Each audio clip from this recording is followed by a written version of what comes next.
Hello नमस्कार दोस्तों, आपका मेरे चैनल पॉजिटिव अप्रोच में स्वागत है। आज की इस वीडियो में हम 3D ज्योमेट्री को जो है कंटिन्यू करेंगे। आज का जो हमारा मेन टॉपिक रहने वाला है हमारा प्लेन्स के ऊपर।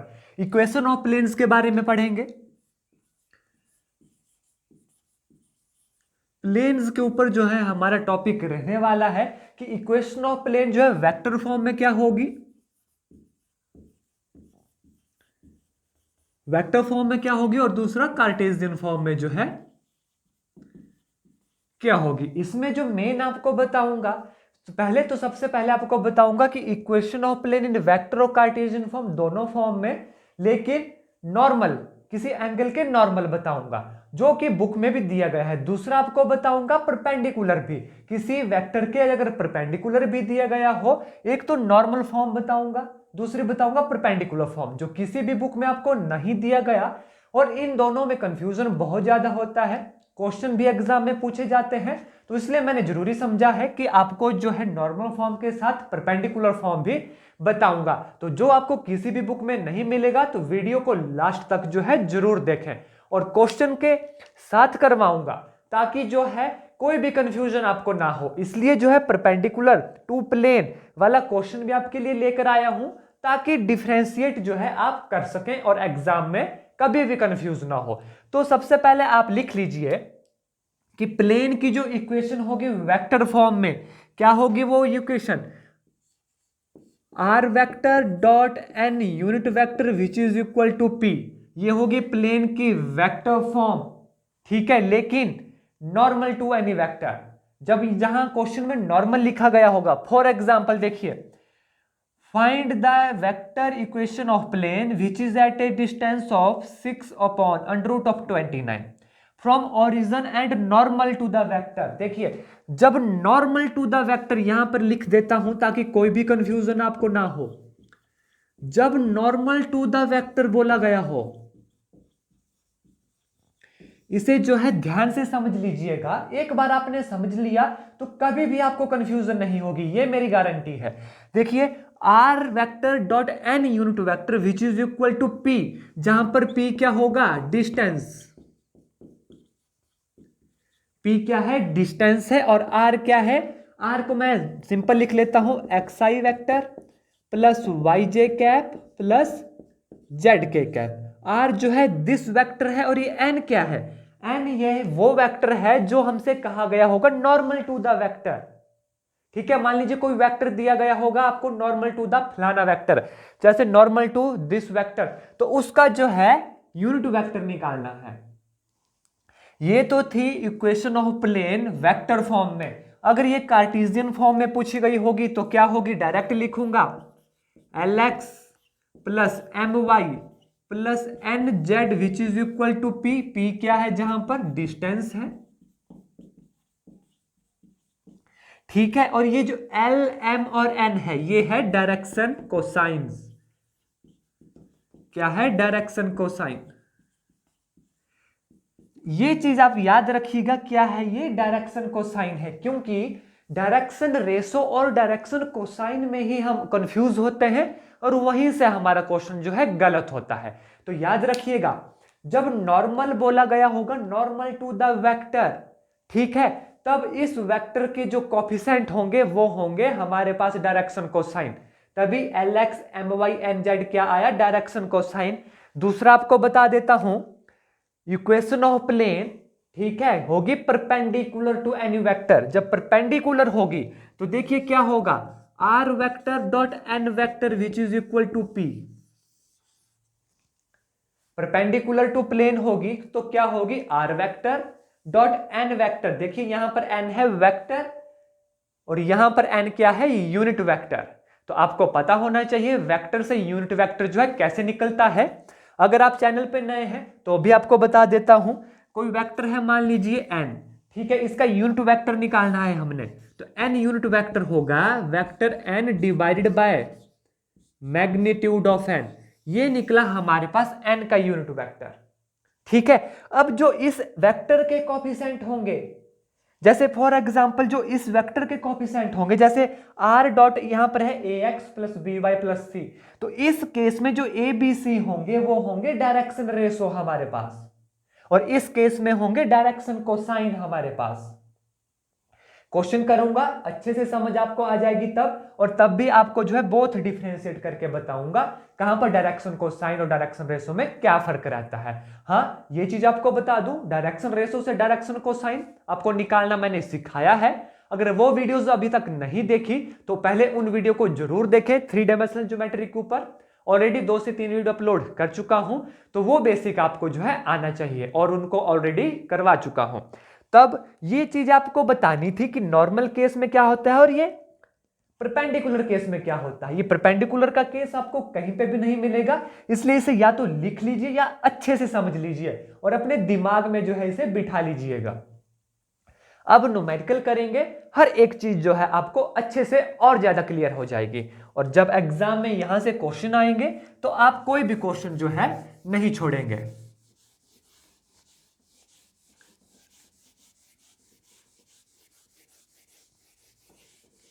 अगर आप मेरे चैनल पे नए हैं तो चैनल को जरूर सब्सक्राइब कीजिएगा, और हाँ ये भी बता दूं, हमारे टेलीग्राम चैनल को अभी तक अगर ज्वाइन नहीं किया है तो टेलीग्राम चैनल को भी ज्वाइन करें। वहां जीके की डेली पीडीएफ्स मिलती है, क्यूज भी करवाए जाते हैं, और हर एक नोटिफिकेशन वहां पर आपको मिल जाएगी। चलिए देखते हैं, पहला न्यूमेरिकल करते हैं और समझते हैं कि जो अभी फॉर्मूलाज पढ़े कैसे अप्लाई होंगे, क्योंकि इसी तरीके के क्वेश्चन अमूमन एग्जाम में पूछे जाते हैं। देखिए क्वेश्चन है, फाइंड द वेक्टर इक्वेशन। कौन सी बोली है? वेक्टर। अभी मैंने आपको करवाई 2 इक्वेशन, एक वेक्टर दूसरी cartesian. Equation of plane which is at a distance of 6/√29 from origin and normal to this vector. इस वेक्टर के नॉर्मल कहा गया है और डिस्टेंस दिया गया है। ये कौन सी इक्वेशन है? देखिए नॉर्मल। अभी आपको बताया जब नॉर्मल इक्वेशन बोला होता है तो क्या होती है प्लेन की equation? r dot n unit vector which is equal to p, जहां पर p क्या है हमारे पास? गिवन है कितना? p है हमारे पास 6/√29, और दिस वेक्टर n यहां पर है n यूनिट वेक्टर, तो n वेक्टर कितना दिया गया है हमारे पास? 2i minus 3j plus 4k। ठीक है, करिए सब्स्टिट्यूट वैल्यू यहां पर। पहले तो इसका n यूनिट वेक्टर निकालिए। कैसे निकलेगा? देखिए n यूनिट वेक्टर कैसे होता है? n यूनिट वेक्टर फॉर्मूला लिख देता हूं, n vector divided by magnitude of n which is equal to कैसे निकलता है? 2i minus 3j plus 4k divided by magnitude of n कैसे निकलेगा? अंडर रूट ऑफ 2 का स्क्वायर 4 माइनस 3 का स्क्वायर प्लस 9 प्लस 4 का स्क्वायर 16। ठीक है, विच इज इक्वल टू कितना आ गया? 2i minus 3j vector plus 4k vector divided by 16 4 20 plus 9 under root of 29। तो ये हमारे पास यूनिट वेक्टर आ गया। तो करिए सब्स्टिट्यूट वैल्यू कितनी आई? देखिए r vector dot 2i cap minus 3j cap plus 4k cap divided by under root of 29। ठीक है, विच इज इक्वल टू क्या है? डिस्टेंस 6/√29। ठीक है, अब ये तो हमारे पास आ गई कौन सी? Vector equation. तो ये हमारे पास है इसका राइट आंसर। अगर देखिए आपसे पूछा गया होता कार्टेशियन इक्वेशन निकालिए, ठीक है, कार्टेशियन भी एग्जाम में पूछी जा सकती है क्योंकि वेक्टर इक्वेशन के अमूमन कम क्वेश्चन एग्जाम में आते हैं, कार्टेशियन इक्वेशन का क्वेश्चन ज्यादा पूछे जाते हैं। तो अब ये तो निकली हमारी वेक्टर इक्वेशन। अगर कार्टेशियन इक्वेशन पूछी गई होती तो देखिए r की वैल्यू क्या करनी है पुट हमने? xi plus yj plus zk dot product होगा इसके साथ। ठीक है, अंडर 29 से अंडर 29 कैंसिल हो गया, तो कितना आया? देखिए 2xi unit vector minus 3yj unit vector, i के साथ ये भी कैंसिल हो जाता है क्योंकि वैल्यू 1 हो जाती है। तो कितना आया? 2x minus 3y plus 4z which is equal to 6। तो ये हमारे पास आ गया कार्टेशियन इक्वेशन ऑफ प्लेन। ये हमारे पास क्या थी? Vector equation of plane. ये क्या निकली? Cartesian equation of plane. तो आई होप क्वेश्चन आपको ये अच्छे से समझ आ गया होगा। फिर भी कोई डाउट और क्वेरी रहती है कमेंट करके जरूर बताएं। तब तक जो है देखिए नेक्स्ट क्वेश्चन पढ़िए, बहुत ही इंपॉर्टेंट क्वेश्चन है।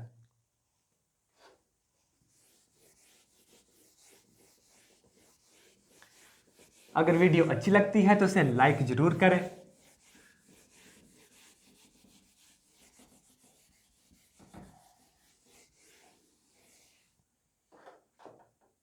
हाँ, एक जानकारी आपको दे दूं, +1 फिजिक्स का जो है हम कंप्लीट आपको पढ़ा चुके हैं।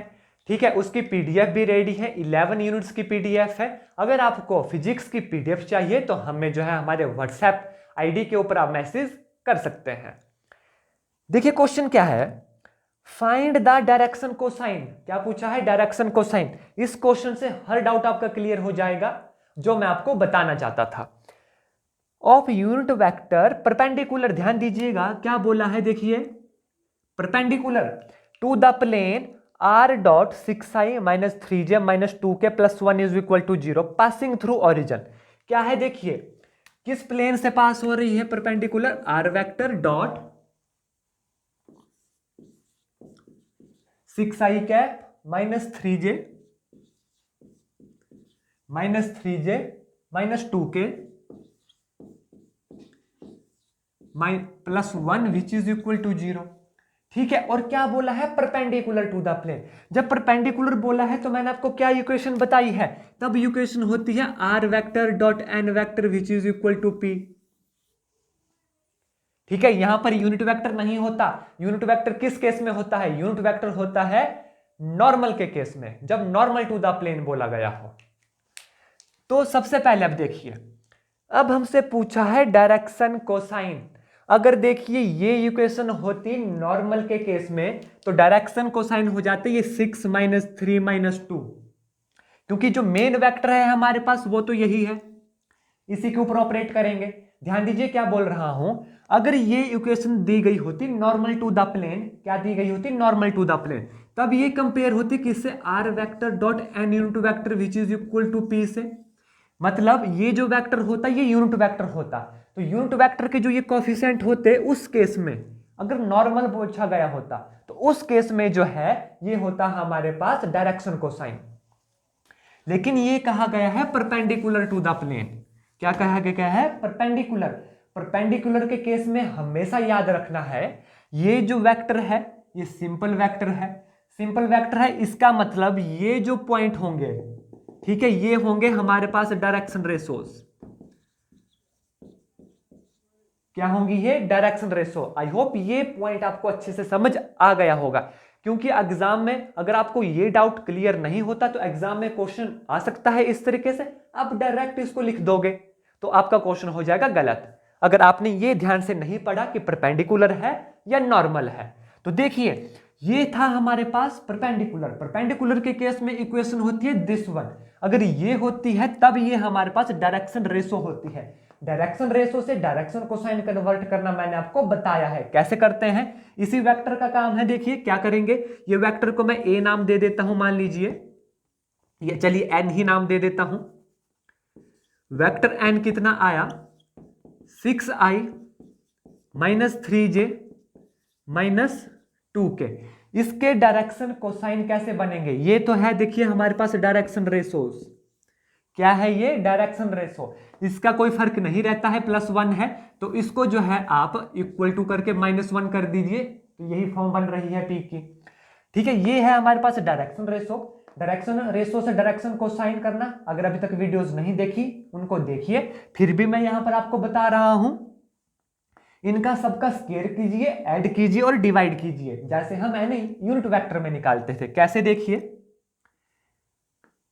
6 square plus 3 square plus 2 square under the root. यहां इससे इस चीज से जो है हमें डिवाइड करना है। कितना आया?